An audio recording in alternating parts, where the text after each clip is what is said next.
Hello, folks. Welcome back to Chris Wyatt Africa. This is Chris with analysis on the 2021 South African municipal elections, just around the corner on the 1st of November, 2021. Public holiday now, so people have a long weekend. And the question is, will that discourage people from voting on Monday? Will they be hungover, or will it encourage people? The idea is to encourage people to get out and vote by making the day a public holiday. Well, political analyst Nkabisi Ndletiana from the University of Johannesburg has published some interesting comments, or at least offered some interesting comments and analysis on the election. He says that this election is the ultimate test for the African National Congress. In that, I cannot disagree. But he says it's also the ultimate test for President Cyril Ramaphosa, which begs the question, is this in fact a referendum on Ramaphosa's failed presidency? Ramaphosa, according to pollsters, according to political commentators, according to journalists, remains a popular president. I personally find this hard to fathom, how he could be a popular president when he continues to lie, living a life of great privilege, while South Africans suffer immensely, while other wealthy South Africans donate money. He's offered nothing of his money to help anyone out. And it really doesn't sit well with a lot of South Africans, not that he's under any obligation to do it, but it doesn't sit well with a lot of South Africans who look at others make sacrifices on their behalf. And Ramaphosa simply tries to divide the country and constantly brings up race as an excuse for his failures. Or anytime that he is in trouble, he brings up the topic of gender-based violence to mollify the crowd and distract from what's actually going on, only to not follow up on gender-based violence, to do nothing.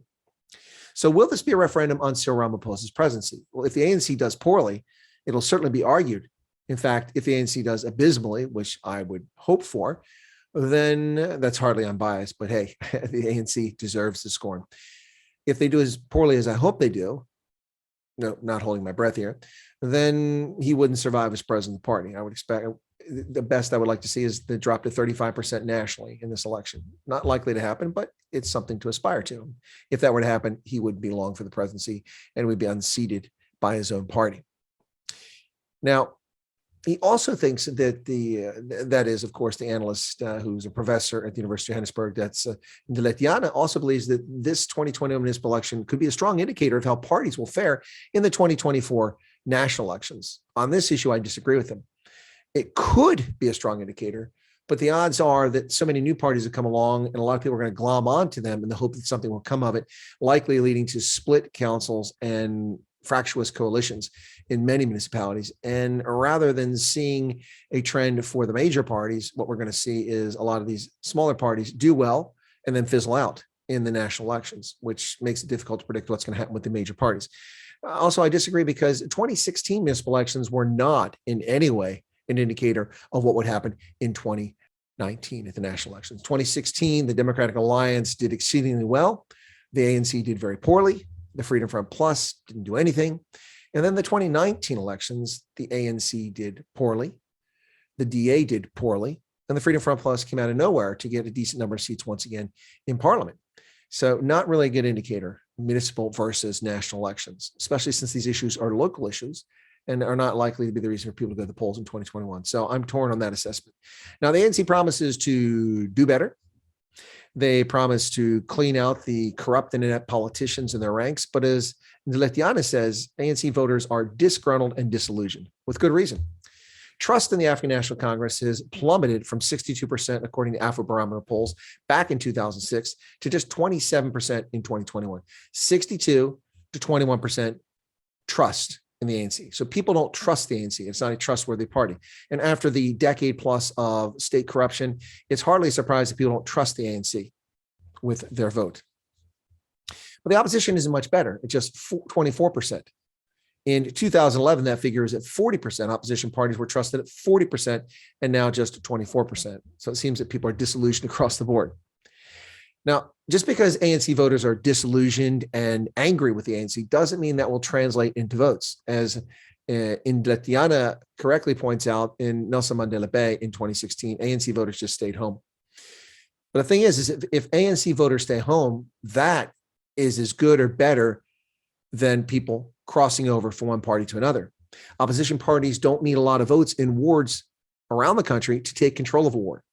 It doesn't take many votes in a ward. It's not a national election. You're not vying for national seats in parliament. You're vying for local ward council seats. Sometimes if it's an abysmal turnout, a small number of people can turn the tide and a opposition party can walk away with a seat. So ANC voters staying home is to the benefit of opposition parties. It's brilliant. So that could be the best thing an opposition parties hope for, that if they can't win ANC voters over their standard, which will be the case with many voters, that they just stay home because they're angry. That works to your advantage. And then get as many of their votes you can poach from the ANC. Yeah, so that's the case. Now, here's the thing. The Democratic Alliance has frittered away an incredible opportunity to have a surge and take wards all over the country. Now, they may still do it. We'll see. But instead of having a multifaceted campaign, they've chosen to focus on the DA gets things done. Nothing wrong with that. And in a normal election cycle, that would be great. But the lesson they took from the 2019 election campaign was that attacking the ANC over its failures and its corruption was not a winning effort. But it was. The problem is that Mmusi Maimani's feckless ANC light manifesto and policies are what people are turned off by the DA. It appeared to be going after leftist votes, and it lost hundreds of thousands of voters who had enough instead of gaining voters. Had very little to do with their positions. It had much more to do with the way the party was changing direction under Mmusi Maimani. People simply had enough. It wasn't the fact that they attacked the ANC that people were turned off and went away from them. But that's a lesson the DA seems to have taken from the 2019 national elections, that if you attack the ruling party, it means no votes for you. I disagree. This should have been a multifaceted, multi-pronged approach. There should have been this focus on the early B video, singing the rap song, and this DA gets things done. That's brilliant. And it's factual.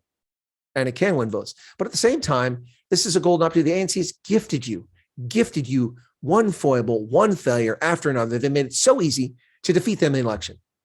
No cooked chicken, no open-toed shoes, no e-commerce during the pandemic, no e-commerce.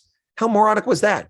400,000 South Africans, normal, everyday, lawful behavior criminalized by a government that violated its own constitution, according to the North Gauteng High Court, and to this day continues to violate the Constitution. This is a gift. Oh, you just put a banner. Hey, how's that cooked chicken? Brought to you by the ANC. Can't buy shoes? Brought to you by the ANC.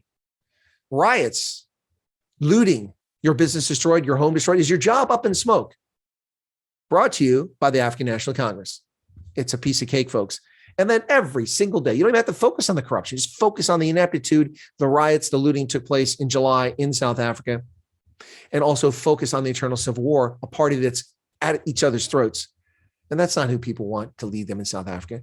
So this is a failure by the Democratic Alliance, a colossal failure in my view. They may still do okay, but they had a chance here to really, really do well in this election by focusing on the service delivery, by at the same time put a concerted effort into pointing out the ANC's ludicrous failures, how the ANC screwed up the pandemic, how the ANC contributed to the spread of the virus, how the ANC denied South Africans their basic liberties on the basis of what? What science? You don't even have to get into that, but you can point out, and they've really missed a golden opportunity here. They really have. Now, here's a point of interest to note. We don't know how many people will vote, but according to the results of the last election for the ward councillor, not the proportional representation, but the ward council, that's the actual vote. That's how many people are voting. 14.9 million people voted. There are 26 million people registered to vote this time, and projections are that half or less will show up. Usually in a municipal election, 31 to 38% of the total eligible electorate actually votes in the end. So that figure would probably be about right, about 50%. If that's the case, we can count on 14 million people voting. I hope more, but let's say 14 million people vote. Now, here's an interesting factoid that makes a huge difference. If you don't think your vote counts, consider this for a moment. 2.6% of people in Afrobarometer's polls say they definitely aren't going to vote, and they're not likely to vote. So that's 2.7% of voters. Doesn't sound like much, right? Now, we don't know if those are registered voters or if they're just, people on the street, but let's take the figure as an accurate one because it seems reasonable. 2.7% of 14 million people won't vote. That's 364,000 votes that won't occur. Now, think about this, folks. In the 2016 municipal elections, the Freedom Front Plus received only 115,000 votes. The UDM, just 76,000. COPE, 63,000. And the African Christian Democratic Party, 62,000. If you add that together with four parties that come after the top four parties, or three parties, that's 316,000 votes. Folks, that's 45,000 votes less than won't show up. Do you see that? The number of no-shows who aren't going to show up for sure is greater than the total number of votes of those four parties. Not exactly unheard of parties. That's in the ward council. Now, in the proportional representation, they wind up with more votes. They get double votes, essentially. And so the Freedom Front Plus wound up with 300,000. But if you look at the actual votes, actual voters, that's 364,000 voters who won't go to the polls, most likely. Many of them are ANC voters. Take those 364,000, divide them by South Africa's 257 municipalities, and suddenly, the picture becomes very different. It doesn't take many votes. Think about that, folks. You need to get out and vote. 26 million people registered to vote in this election. You need to get out and do it. It is a referendum on the African National Congress. It's also a referendum on the apathy of South African voters and the South African public. Will you stand up and be counted? And stop whining that your vote doesn't count. Stop saying that the ANC, Black South Africans only vote for the ANC. That's fictional. It's not true. And this is your chance to change the downward trajectory of a great and wonderful country full of wonderful people from many different cultures, but not under the African National Congress, which is destroying this grand country. Hey, folks, November 1st is just around the corner. Make sure you go out and vote. And vote for an opposition party that is not the economic freedom fighters. Thanks a lot for supporting the channel, folks. If you're not a subscriber to Chris Wyatt Africa, hey, just push the button right down and become one for independent, objective journalism covering Africa with a special focus, of course, on Southern Africa and South Africa in particular. And by the way, if you don't mind, give us a like on this video. Likes supposedly drive viewership. At least that's what YouTube tells us. It's hard to believe it, but still, push the like. We appreciate that. And feel free to leave a comment if you don't agree with the analysis or you see something we might have missed in this video. Thank you so much for your support, folks. Have a lovely day. And be sure that you go vote. And if you're here in the States, November 2nd is election day. Make sure you go vote. Cheers.